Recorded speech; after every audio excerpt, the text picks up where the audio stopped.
Are you absolutely sure you understand your cat? Do you think a purr always means happiness, or that a perfectly tidy home is a sign of feline contentment? Get ready, because today we're going to bust some popular myths. We'll explore 8 common mistakes that almost all cat owners unknowingly make. And believe us, some of them will make you look at your furry friend in a completely new light. These are simple changes in cat care that can drastically improve their lives. Cats have lived alongside us for thousands of years, yet we often judge them by human standards and expect dog-like loyalty. But a cat isn't a tiny human in a fursuit, nor are they a dog-like. They are predators with an absolutely unique psychology. Understanding their true nature is the key to a happy life together. Most cat behavioural issues arise not because the cat is bad, but because we misinterpret their signals. The first common mistake, and it's one you'll quickly notice, is improper litter box management. We often assume it's simple. Just buy a box, add litter, and your cat will instinctively know what to do. But in reality, for your feline friend, their litter box isn't just a plastic container. It's a matter of personal security and comfort. Imagine being forced to use a public restroom in the middle of a busy, noisy street. That's essentially how your cat feels if their litter box is placed in a high-traffic hallway or right next to a loud, vibrating washing machine. Cats crave privacy. This leads us to the first common mistake: incorrect placement. The second mistake concerns cleanliness. Cats are naturally meticulous creatures. A dirty litter box isn't just unpleasant for them, it's a huge source of stress. They won't use it out of spite, but out of pure revulsion. Litter boxes need to be scooped daily, not just once a week. Finally, consider the litter box itself. It might be too small, making it difficult for your cat to turn around comfortably. Or they might dislike a covered or enclosed box, feeling trapped inside. When your cat starts avoiding their litter box, they're not doing it to spite you. They're trying to tell you, "I'm uncomfortable here. I feel unsafe. It's too dirty." They're simply searching for a new, more secure spot. And all too often, that ends up being your bed or your favourite rug. Let's move on to the food bowl in the kitchen. Mistake number 2, the all-you-can-eat buffet illusion. Many of us leave a full bowl of dry kibble out for our cats all day long. We might think this is a sign of care, ensuring our pet never goes hungry. However, this approach to feeding cats can actually be dangerous. Firstly, we tend to forget that cats are natural predators. In the wild, they don't stumble upon a giant pile of food. Instead, they hunt, catch small portions, eat, and then rest. Constant access to food deprives them of this natural hunt-eat-sleep cycle, which can lead to boredom and stress. Secondly, it's a direct path to obesity. Cats, especially spayed or neutered ones, might eat simply out of boredom. Excess weight, in turn, leads to diabetes, joint problems, and heart conditions. This isn't just a cute, plump cat. It's an unhealthy animal. And thirdly, food left in a bowl for hours, exposed to the air, loses its aroma and appeal. Your cat might refuse to eat it, and you'll think they're being finicky. In reality, it's much healthier to feed your cat in portions, 2 to 3 times a day. This mimics their natural feeding process and helps control their weight and overall health. Now, this might be a bit of a blow to our human pride. Mistake number 3, punishment. Imagine this scene. You come home, and your favourite sofa is covered in fresh scratches.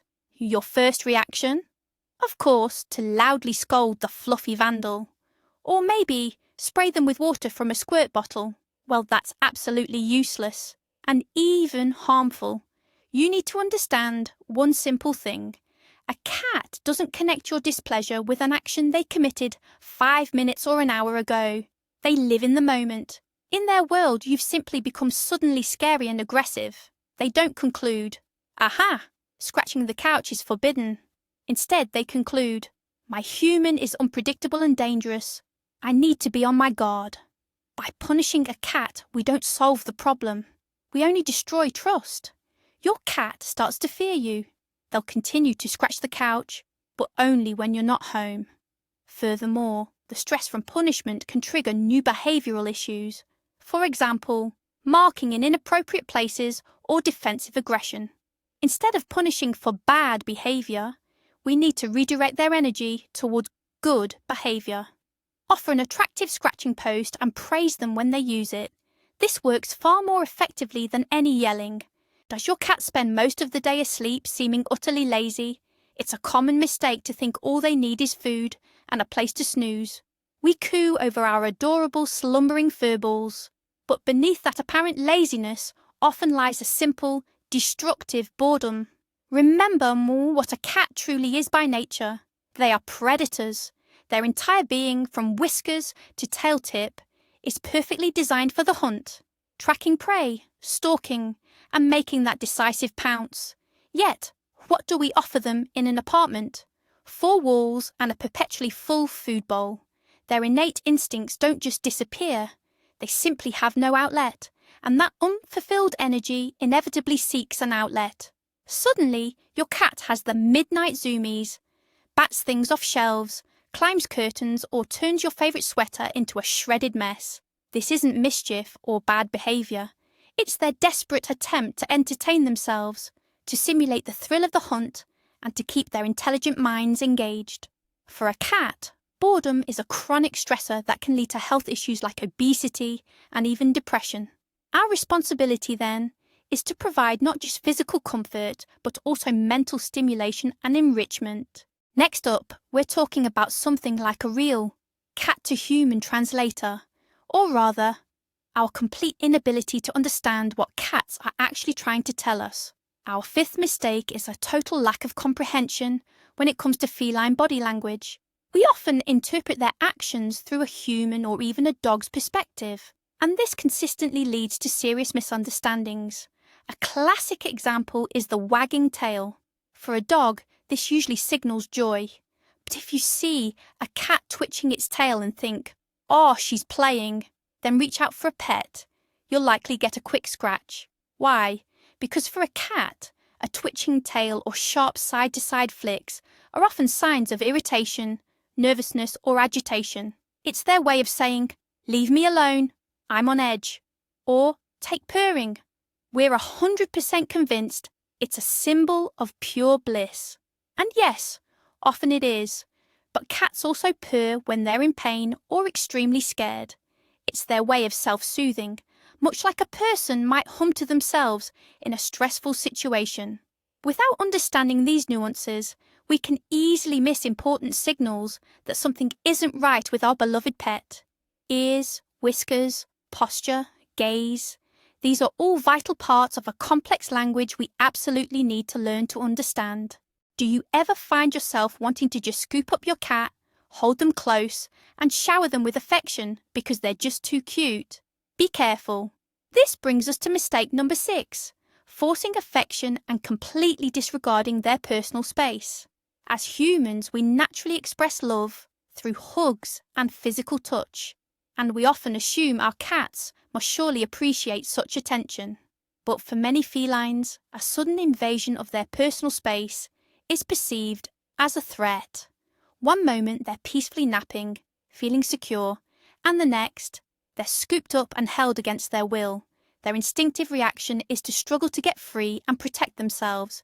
A cat that is constantly forced to endure unwanted cuddling learns a vital yet unfortunate lesson. Humans are unpredictable and potentially unpleasant. They'll start avoiding you, hiding away, and in extreme cases, resorting to aggression at the slightest touch. The key word here is respect. Learn to recognise when your cat is genuinely seeking interaction on their own terms. They'll approach you, rub against your legs, jump onto your lap, or give you a gentle headbutt. This is their clear invitation to connect. Always let your cat be the one to initiate affection. Never hold them against their will. Give them a few gentle strokes, then withdraw your hand, giving them the option to solicit more or simply walk away. This kind of respect for their choices builds a bond of trust far stronger than any amount of forced affection. The 7th mistake can prove incredibly costly, both emotionally and financially. It's overlooking the subtle, almost imperceptible signs of illness. Cats are remarkably good at concealing their discomfort. This instinct was inherited from their wild ancestors. In the wild, showing weakness means becoming easy prey for larger predators. Because of this, a cat will endure pain and discomfort for as long as possible, striving to act as if nothing is wrong. By the time symptoms become obvious to us humans, such as a complete refusal to eat, limping, or plaintive meows, it often means the illness is already quite advanced. So, what should you be looking for? The little things. Your cat might start eating a bit less, or conversely drink much more water than usual. They might stop jumping onto their favourite window perch. They could start hiding more often, or, on the contrary, become unusually clingy. Perhaps they sleep in an unusual posture or groom themselves less meticulously. Any, even the slightest change in their usual behaviour is a reason to pay closer attention to your pet. Don't wait for it to just go away. Early veterinary diagnosis can not only save you money on treatment, but also save your beloved pet's life. And finally, the eighth, and perhaps most fundamental mistake, from which almost all other problems stem. It's the tendency to humanise our cats. We love them so much that we begin to attribute complex human emotions and motivations to them that they simply don't possess. Your cat urinates in your shoes. Your immediate thought might be, she's getting back at me for leaving for the weekend. Or your cat knocks over your favourite vase. She did that on purpose just to be spiteful. We believe cats are capable of human-like resentment, jealousy, guilt, or even a cunning revenge plot. But that's simply not the case. A cat's behaviour isn't driven by complex emotional constructs, but rather by basic instincts and their immediate physical or emotional state. She didn't urinate in your shoes out of revenge. Instead, it was likely due to severe stress from your absence, and your scent in the footwear was the only source of comfort for her. Or perhaps she has health issues, and using the litter box has become associated with pain. She didn't knock over the vase out of spite either.